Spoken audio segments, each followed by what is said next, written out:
ఒక చిన్న ఊరు, మట్టి వాసనతో నిశ్శబ్దంతో నిండిన జీవితం. ఆ ఊరిలో అనురాధ అనే అక్క, లావణ్య అనే చెల్లి ఉండేవారు. ఆ ఊర్లో అనురాధ, లావణ్య అనే ఇద్దరు అక్కచెల్లెలు జీవించేవారు. అమ్మ త్వరగా చనిపోవడంతో అక్కే చెల్లికి అమ్మలా మారింది. తినడం ముందు చెల్లి తిన్నదా అని చూసేది, జవరం వస్తే రాత్రంతా నిద్రలేక కూర్చునేది. లావణ్య చదువులో చాలా బాగా ఉండేది. కాని ఫీజు కట్టడానికి డబ్బులు లేవు. అప్పుడు అనురాధ తన కలలను పక్కన్పెట్టి కూలీ పనికి వెళ్ళింది. నువ్వు చదువు చెల్లి, నీ విజయంలోనే నా ఆనందం అని నవ్వుతూ చెప్పేది.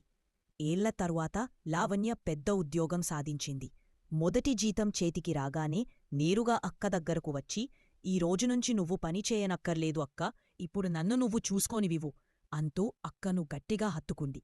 అనురాధ కళ్ళలో ఆనందం, గర్వమాలిసిన కన్నీళ్లు. రక్త సంబంధం కంటే గొప్పది త్యాగంతో నిండిన అక్కచెల్లెల ప్రేమ అని ఆ క్షణం అందరికీ అర్థమైంది.